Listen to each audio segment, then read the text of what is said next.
Hermanos, estamos en nuestra lección 29. Lección 29. Ya hemos avanzado algo. Seguimos en el capítulo 1 y el día de hoy avanzamos hasta el párrafo 6.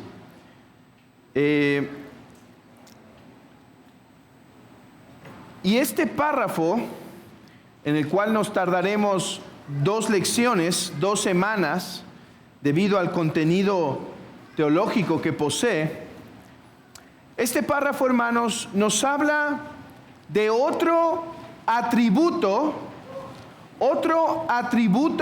de las Escrituras. Estamos viendo los atributos de las Escrituras. Y ya vimos que estas son autoritativas, que estas son, vamos a ver, suficientes y claras.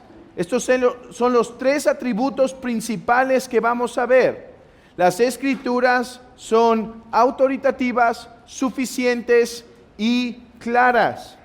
Hoy nos compete tratar el tema de la suficiencia. ¿Qué quiere decir que la Biblia es suficiente? Hermanos, este fue un punto principal en el tiempo de la Reforma Protestante. Así como decir que la Biblia no necesita recibir autoridad de Roma, también este punto de la suficiencia fue central al debate teológico de la Reforma Protestante en contra de la desviación del romanismo. Pero bueno, a todo esto, comencemos con una breve definición y preguntémonos, ¿qué significa que la Biblia es suficiente? ¿Qué significa que la Biblia es suficiente? Si tienen su confesión de fe, capítulo 1, párrafo 6, lean conmigo, síganme en la lectura. Dice así el párrafo 6. Todo el consejo de Dios, concerniente a todas las cosas que son necesarias para su propia gloria, la salvación del hombre, la fe y la vida, está expresamente escrito o necesariamente contenido en la Santa Escritura, a la cual no debe añadirse nada en ningún momento, ni por nueva revelación del Espíritu, ni por las tradiciones de los hombres.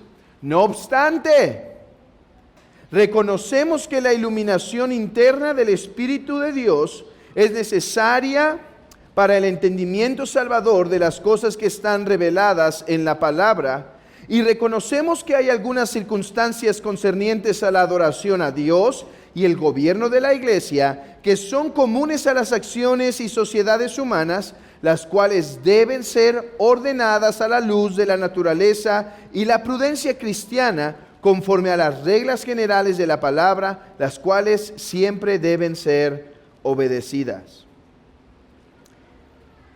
Eso significa la suficiencia de las Escrituras, que en breve podemos decir, la suficiencia de las Escrituras significa que éstas están completas para cumplir su propósito.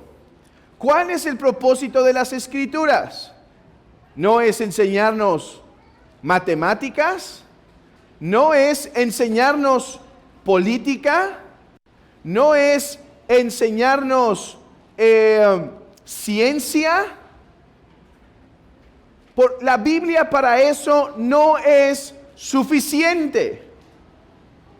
La suficiencia de las Escrituras quiere decir que aquello para lo cual fue dada estas cumplen su propósito cabalmente. ¿Y para qué fueron dadas? Repito, para la salvación de los hombres y guiarnos a darle gloria a Dios. Lean conmigo nuevamente el primer párrafo.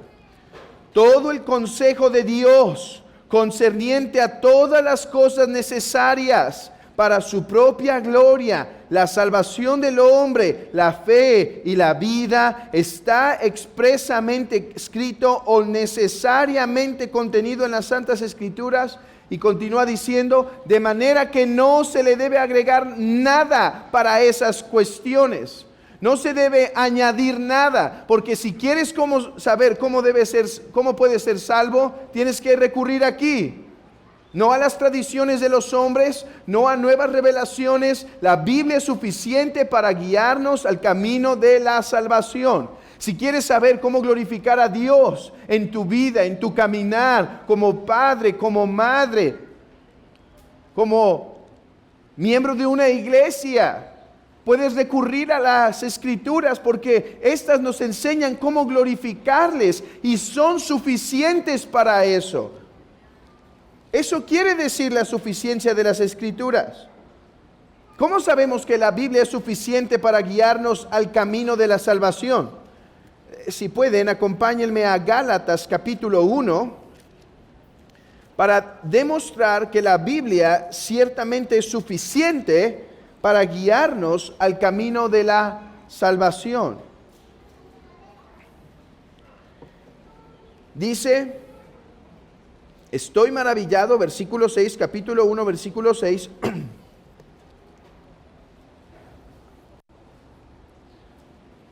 Estoy maravillado de que tan pronto os hayáis alejado del que os llamó por la gracia de Cristo para seguir un evangelio diferente. No que haya otro, sino que hay algunos que os perturban y quieren pervertir el evangelio de Cristo. Mas si aún nosotros o un ángel del cielo os anunciare otro evangelio diferente del que os hemos anunciado, sea anatema. El evangelio contenido aquí es suficiente para guiarnos a la salvación. Ahora, vayan conmigo a 2 Timoteo. Este texto es clave, 2 Timoteo 3:16. Dice, toda la escritura es inspirada por Dios y útil para enseñar, para redarguir, para corregir, para instruir en justicia, a fin de que el hombre de Dios sea perfecto. El punto es que sea completo, enteramente preparado para toda buena obra. Timoteo, el hombre de Dios, ¿a dónde debe acudir para ser capacitado a fin de poder cumplir el ministerio al que ha sido llamado? Dice Pablo que las Escrituras son suficientes para estas cosas. Dice un autor. Aquí podemos ver que la Biblia es suficiente para al menos 3 cosas. Pues ¿qué? ¿Deseamos ser partícipes de la salvación? ¿A dónde acudimos? A las Escrituras. Segundo, es útil para todo propósito teórico y práctico y para enseñar fe y formar modales, o sea, piedad cristiana. 3, puede hacer al hombre o ministro de Dios completo para cada buena obra. Hermanos, y si la Biblia puede capacitar al hombre de Dios, que aquí se refiere particularmente al pastor, a Timoteo, ¿cuánto más para capacitar a toda la grey? Si puede capacitar al hombre de Dios en general, ¿cuánto más de forma particular a toda la grey? Para Timoteo, si quieres, la instrucción para Timoteo de Pablo es que si quieres saber cómo ser salvo, acudas a la palabra de Dios. ¿Quieres saber cómo ser piadoso? Acudas a la palabra de Dios. ¿Quieres saber cómo ser un buen ministro y cómo conducirte en la iglesia de Dios? Acude a la palabra de Dios. Mis hermanos, eso es lo que significa la suficiencia de las Escrituras. Que las Escrituras cumplen cabalmente su propósito. ¿Cuál es su propósito? Repito, guiarnos a la salvación que es en Cristo Jesús y enseñarnos cómo glorificar a Dios. En la Biblia tenemos todo ese consejo, de manera que no es necesaria otra revelación o las palabras de un magisterio que añada al consejo de la palabra de Dios. La Biblia es suficiente para su propósito. Ahora, cuando hablamos de la suficiencia, nos podemos llenar de valor, de celo, y eso está muy bien. Pero me es necesario hacer algunas aclaraciones de lo que no es la suficiencia de Dios, a fin de que no erremos y malinterpretemos la suficiencia de las Escrituras. Hermanos, siempre que identificamos un error y lo corregimos, solemos caer hasta el otro extremo. Esto pasó, por ejemplo, con el mismo Lutero. Ustedes saben que Lutero se opuso a autoridades como el oficio papal, porque este oficio no tenía ningún respaldo en las Escrituras y además era contrario a las Escrituras. Bueno, algunos de los amigos de Lutero cayeron en el extremo contrario y lo que empezaron a hacer fue rebelarse contra los reyes, contra las autoridades, y de hecho hay una parte en la historia de la Reforma que se llama la guerra de los campesinos, porque los campesinos se rebelaron, podríamos decir, con aquellos dueños de esos terrenos y empezaron a destruir absolutamente todo. Lutero entonces escribió un folleto o un tratado en donde argumentaba que eso nunca fue lo que él propuso, que eso nunca fue lo que él estaba llamando. Es cierto, Lutero enseñó, hermanos, que todos somos sacerdotes a la luz de la palabra de Dios en Primera de Pedro.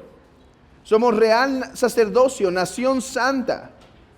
Pero lo que algunos hicieron fue, entonces ya no necesitamos pastores, entonces ya no necesitamos líderes espirituales. Pueden ver, hermanos, regularmente cuando descubrimos un error, como decía el buen R.C. Sproul, tendemos a ver el agua sucia de la bañera y tirarla, pero no solemos quitar el bebé y lo aventamos el agua con todo y bebé. Esos son errores reaccionistas. No, nuestra reacción al error debe ser a la luz de la palabra. Y cuando hablamos de la suficiencia de las Escrituras, podemos caer en errores semejantes. Y decir, por ejemplo, en mi casa, esto es un extremo, nunca lo he escuchado aquí, pero me sirven los ejemplos extremistas para enseñar principios. En mi casa, mis hijos no van a tener libro de ciencias ni de matemática, porque el pastor este domingo en la mañana me dijo que la Biblia es suficiente. Y entonces, pobre niño, lo único que sabe contar es cómo de versículo 1 pasa al versículo 2, al versículo 3, y lo que todavía no entiende es cómo después, si estamos en Tito capítulo 1, va contando del 1, 2, 3 hasta el versículo 16 y todavía se pregunta por qué después aparece un 2 grandote. ¿Por qué se hacen las matemáticas así en la Biblia? Mis hermanos, es por eso que me es necesario hacer 5 aclaraciones de lo que no es la suficiencia de las Escrituras, de lo que no significa. Y la primera es esta. La suficiencia de las Escrituras no quiere decir que podemos entender la mente perfecta de Dios a través de las Escrituras. Podemos conocer muchas cosas de la salvación, muchas cosas respecto a la piedad, muchas cosas respecto al ser divino, muchas. Más cosas que la mera razón puede conocer, que lo que la mera razón puede conocer. Pero nunca debemos perder los pies, nunca debemos perder nuestro entendimiento de nunca comprenderemos perfectamente la mente de Dios. Hermanos, la Biblia es la revelación que Dios nos ha querido dar de una forma acomodada a nuestro humano entendimiento para que podamos conocer muchas cosas. Pero hermanos, incluso si pudiésemos conocer perfectamente las Escrituras, de lo cual no somos capaces, pero incluso si fuese posible, no estaríamos entendiendo nunca la mente del Creador. Y esto debe darnos humildad. Y esto debe darnos, hermanos, un corazón humilde. Que nuestro trabajo es conocer al Trino Dios, y cuando podemos conocer de las profundidades, apenas hemos rozado los bordes de la montaña. En segundo lugar, la Biblia no es una fuente de conocimiento para todo tema. Dice un autor, la confesión no está afirmando que la Biblia es un libro de texto completo respecto a todo conocimiento, que sería obviamente absurdo y contrario a la idea de la revelación general. Mis hermanos,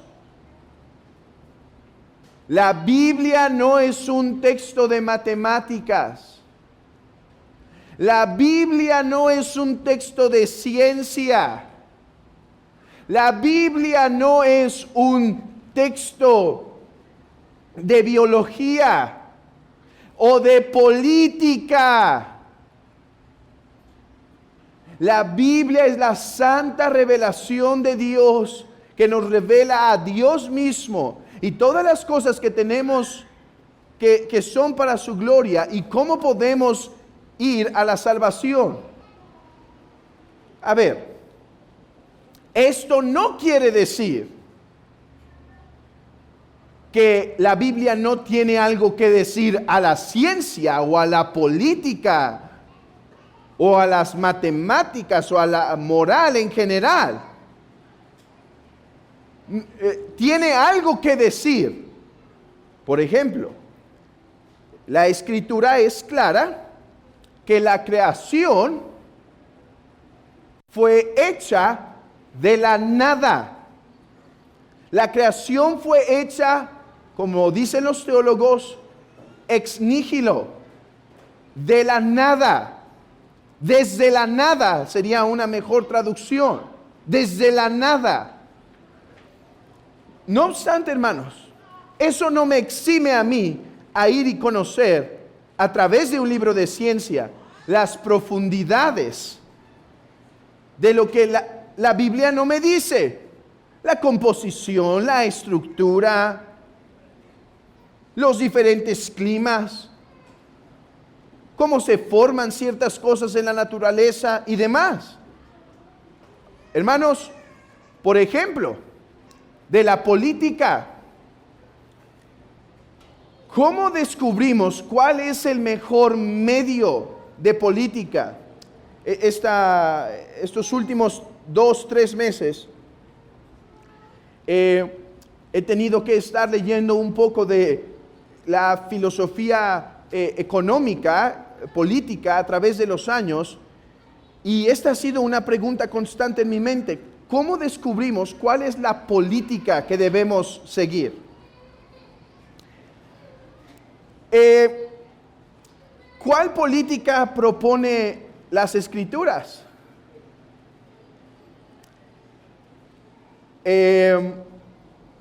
¿Izquierda? No creo. ¿Derecha?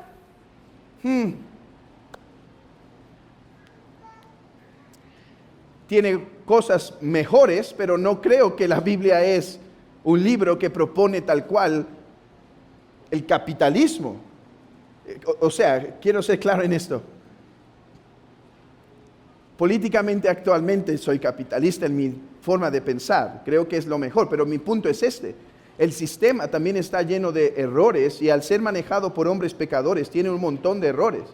Hubo un autor, fue un católico que se llamaba Chesterton, y este autor propuso una vía media, una estructura económica diferente. Ahora, lo que quiero ser claro es, mis hermanos, la Biblia no me da el sistema político. Me da morales, y por eso puedo decir que izquierda no es el lugar, porque los morales son muy pervertidos ahí. Me da morales y entonces si estoy en un sistema, tengo que intentar vivir en ese sistema caído y corrupto de una forma agradable a Dios. Pero, aquí está. Si algún día un cristiano quiere proponer un sistema filosófico político, ¿a dónde va a tener que recurrir para hacer el sistema político cristiano? Sí, pero vean las comillas, si ahí cabe esa definición. ¿A dónde? Va a tener que usar la moral de la Biblia, pero el sistema político no nace en la Biblia. Al menos no en el Nuevo Pacto. En el Antiguo Pacto sí había un sistema político, ¿no es cierto? La teocracia. Bueno, en el Nuevo Pacto no se da un sistema político definido. ¿Por qué? Porque ahora todos los cristianos vivirían en diferentes naciones. Y un cristiano tendría que adaptarse a vivir a la luz de este sistema y otro cristiano a la luz de este sistema. El punto era que los cristianos se mantuvieran fieles, no importando el sistema. Ok, ¿qué hace hoy en día si un cristiano llega a poder ofrecer una opción de sistema político? Se basa en los morales de la Biblia, pero el sistema político lo tendría que construir a la luz de la razón y la experiencia y tomando de la historia de la filosofía económica para poder construir lo que él cree que es uno que más se adapta al carácter de un Dios santo.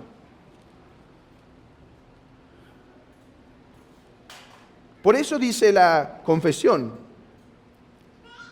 que en cuestiones de adoración y política hay cosas que la Biblia no ha hablado, aunque la Biblia debe considerarse en las cuestiones fundamentales. Tercer cosa de corrección. Uno, hemos dicho que la Biblia es suficiente, no quiere decir que conoceremos la totalidad de Dios. Dos, no quiere decir que habla de todo tema. Tres, la Biblia es suficiente por lo que está expresamente contenido o necesariamente contenido. Y la próxima lección va a ser justamente de este punto. Ahora solo mantengan esto en su mente.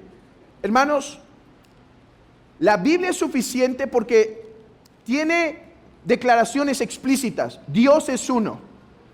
Pero nosotros creemos que también que Dios es trino. Pero ¿en qué versículo de la Biblia encontramos Dios es uno y después Dios es trino? no lo encontramos la segunda declaración explícitamente. Bueno, ¿esto quiere decir que la Biblia no es suficiente para conocer toda la doctrina? No, mis hermanos.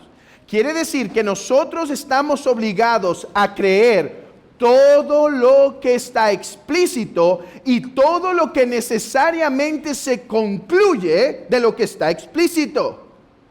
Si la Biblia dice que Dios es uno, pero hay una persona en la divinidad que se le llama el Padre, y otro el Hijo, y otro el Espíritu, entonces estoy obligado a creer que Dios es uno y trino, porque la Biblia lo implica. No solo creo lo que es explícito, sino lo que está implícito. Y es mi obligación creerlo. Esto es lo que se llama en la teología la buena y necesaria consecuencia. Creemos todas aquellas cosas que son explícitas y también creemos todas aquellas cosas que por buena y necesaria consecuencia se deducen.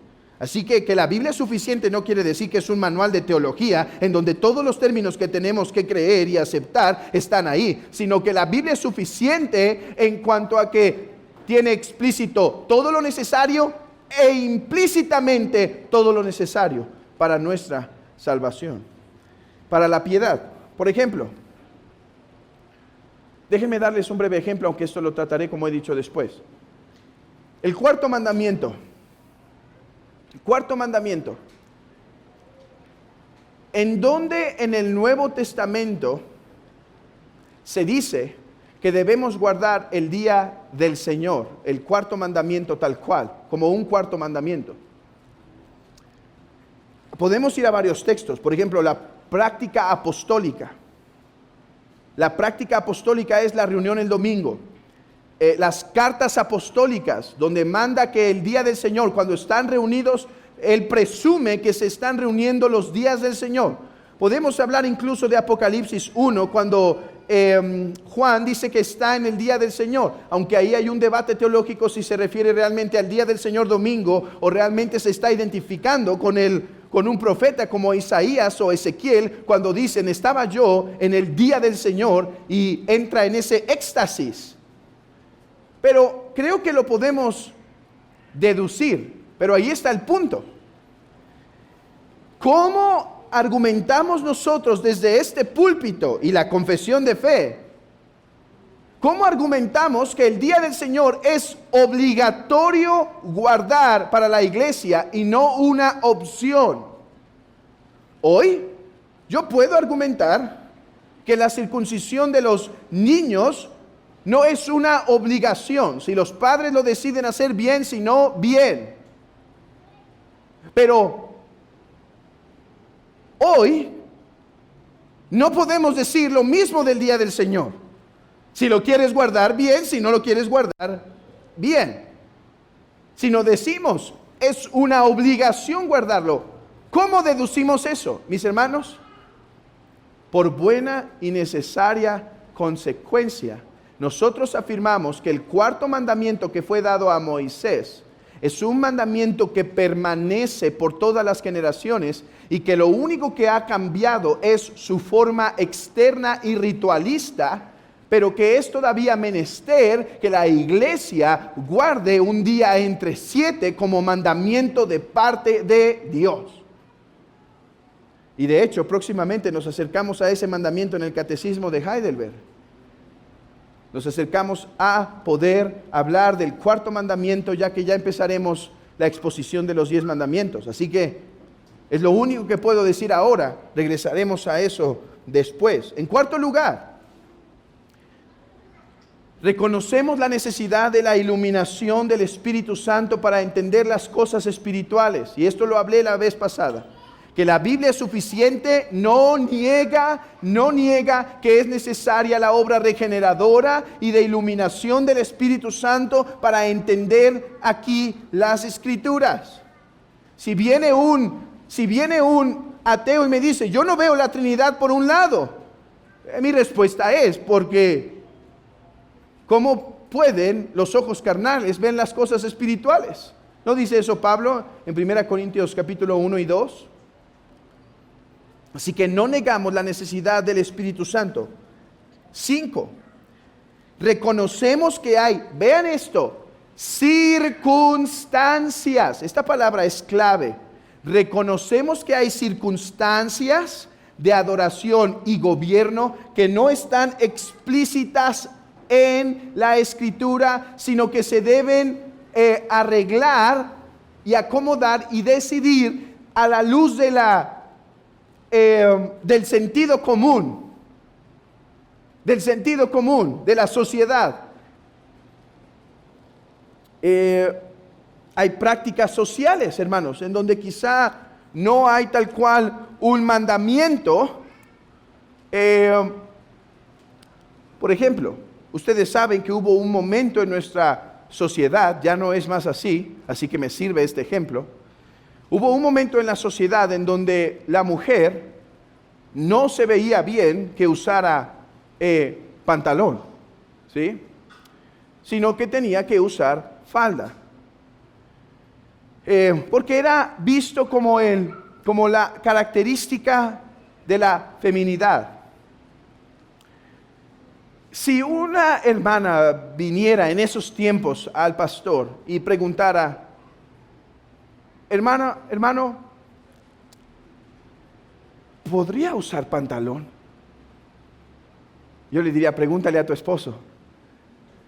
Y si el esposo viene y me pregunta, mi punto sería este: mira, hermana, no es pecado, pero si en la sociedad esto es algo que la sociedad reconoce como femenino, creo que por amor a ellos, por una simple adaptación, podemos hacerlo. Hoy en día ya no es más así, pero el punto me sirve.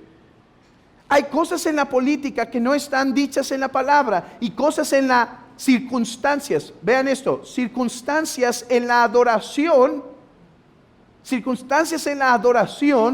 que no están tampoco delimitadas. No elementos, los elementos de la adoración están puestos. Que se predique la palabra. ¿Por qué no hacemos canto con niñitos aquí bonitos en Navidad? ¿Sí? Que canten sus villancicos. ¿Por qué no hacemos presentaciones de bebés? Ya que no bautizamos bebés, al menos tener nuestra versión bautista, ¿no? De presentarlos. ¿Por qué no hacemos un montón de esas cosas? Porque Dios dice cómo se le adora, y a la luz de las Escrituras, por lo que está explícito e implícito, deducimos que nuestro orden de adoración en el día del Señor debe ser tal, así.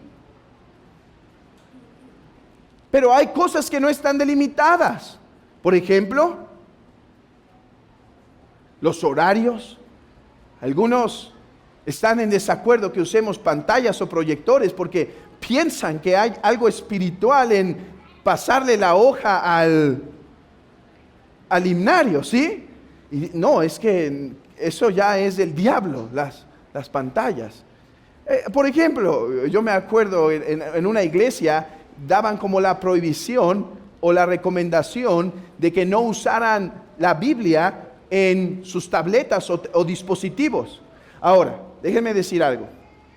Yo creo que hay algo de sabiduría en eso, porque cuando uno trae el celular y tiene 20 apps, 20 aplicaciones que puede abrir con solo mover el dedo, siento que es, por mayor concentración, mejor traer la Biblia en papel. Pero, eso es algo circunstancial.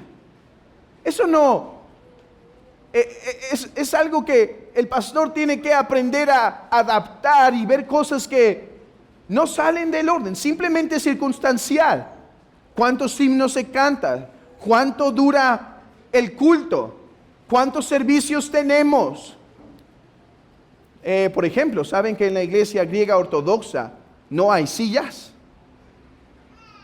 Todos cantan y reciben el culto parados, y en la antigüedad duraba hasta 2 horas y media.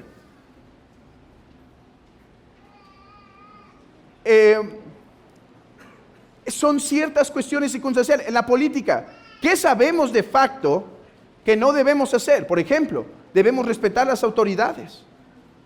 No podemos, yo creo, estoy de acuerdo con el argumento del doctor Sam Waldron, que la revolución no puede ser promovida por los cristianos. La revolución no puede ser promovida por los cristianos. Son cosas que creo que de facto están dadas. El punto es que la Biblia no, cuando dice que es suficiente, no. A ver, ¿cuántos himnos vamos a cantar el domingo? A ver qué me dice la palabra. Hay cosas respecto a la vida en general. ¿Con quién me voy a casar? Y alguien está buscando el nombre, ¿no? Y ya ve y no, ese no me conviene. ¿No habrá otro?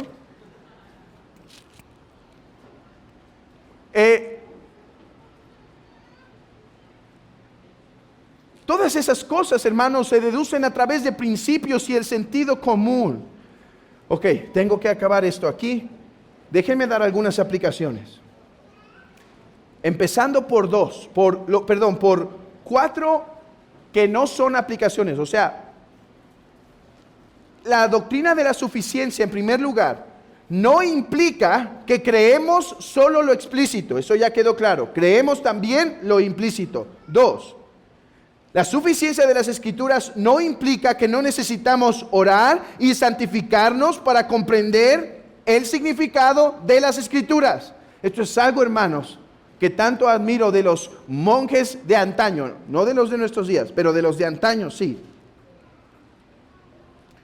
Que ellos, cuando no encontraban el significado del texto, no corrían al comentario, corrían a la oración, al ayuno, a la mortificación del pecado para entender las Escrituras, porque conocían que a través de santificarse el Espíritu iba a obrar en ellos más luz para entender el texto. 3, no implica que todas las cosas necesitan un texto bíblico, incluso lo que es tocante a la adoración del gobierno. Practicamos eso, dime tu texto bíblico. No, ahí no está literal, ahí no dice literal. No, hermanos, hay cosas que deducimos necesariamente, buena y necesariamente. 4, no implica que desechamos los credos y las confesiones. La suficiencia no quiere decir yo y mi Biblia y nada más. Como cristianos, reconocemos que el Espíritu Santo ha obrado en la iglesia, no solo en esta iglesia, sino por 2000 años ha estado obrando, y lo que la iglesia ha entendido, codificado, hecho en forma de credo y confesiones, debe ser estimado, no como la máxima autoridad, pero sí estimado para nuestra comprensión actual de las Escrituras. Ahora vayamos a lo que sí implica. Sí implica que debemos ir a las Escrituras para saber el camino de la salvación y cuál es la voluntad de Dios para nuestro caminar. Mis hermanos, esto debe darnos motivos para meditar diario la palabra de Dios, pues es posible que aunque muchas decisiones de la vida no tenga un versículo, por ejemplo, ¿a qué hora me levanto? ¿Con quién me he de casar? ¿En qué trabajo he de estar? No obstante, la Escritura sí tiene muchos principios que me puede ayudar a elegir entre la cantidad de decisiones que puedo tomar. De hecho, mis hermanos, creo que eso es lo que caracteriza a un hombre sabio y maduro. Es un hombre que a través de principios de la Biblia puede dirigir su caminar. Pues ¿no dice la palabra que lámpara es a mis pies tu palabra y lumbrera mi camino? O Proverbios 6:23 cuando dice, porque el mandamiento es lámpara y la enseñanza luz y camino de vida las reprensiones de la instrucción. Y en Salmo 119, en mi corazón he guardado tus dichos para no pecar contra ti. Mis hermanos, veamos la suficiencia de las Escrituras como una motivación para leer y meditar constantemente las Escrituras para saber cómo dirigirnos. Para tener la palabra en nuestra mente, para meditarla. En segundo lugar, sí implica que lo que no se encuentra, vean esto, sí implica que lo que no se encuentra explícitamente o implícitamente no lo debo creer ni practicar como algo obligatorio. Vean esto. Yo afirmé que nosotros debemos creer todo lo que está explícito e implícito. Ahora digo lo contrario. No debemos creer si algo no está explícito o implícito. Por ejemplo, la doctrina de la ascensión de María. Roma acepta que esto es algo que no está contenido necesaria o implícitamente en las Escrituras, sino que fue nueva revelación que a través del magisterio se continúa dando. Hermanos, si a través de las Escrituras alguien explícitamente puede demostrar que María ascendió, o implícitamente lo puede hacer. Ahora, ¿hay buenas implicaciones? O sea que dices, ok, sí, podría ser, pero no solo creemos lo que es implícitamente bueno, sino necesario. Por ejemplo, los presbiterianos deducen que debemos bautizar niños, pero aunque podría ser una buena conclusión, no es una necesaria conclusión. No lo vemos así nosotros. Bueno, si alguien pudiera comprobar que María, a través de un texto explícito o implícito, ascendió a los cielos, nosotros tendríamos la responsabilidad de creerlo. Así lo pongo, tan sencillo. Pero, como no lo es, no lo podemos creer. Y no se nos puede imponer. Igualmente en prácticas. Yo puedo deducir que en mi familia he decidido tomar esta decisión. Pero si no lo puedo demostrar necesariamente explícito en las Escrituras. Por ejemplo, hermanos, pasó la cuestión, o estaba arraigado entre nosotros como iglesia, que era una obligación que la mujer tenga tantos hijos como es posible, siempre. Y yo creo que hay buenas razones para eso. De hecho, hay un buen libro que publica el doctor Joel Beeke, en donde da varias razones por las cuales a veces las mujeres no quieren eso, y demuestra que muchas veces provienen de deseos pecaminosos. No obstante, no puede ser un requisito para ser miembro de la iglesia o estar en buen estado y comunión con la iglesia. Puede ser una buena conclusión, pero eso no quiere decir que es una obligación absoluta, porque no puede demostrarse con el mismo vigor y fuerza que otras doctrinas.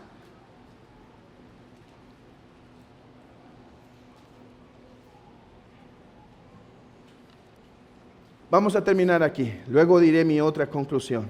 Espero que con estas la iglesia sea ayudada a seguir creciendo en su entendimiento de la necesidad de las Escrituras.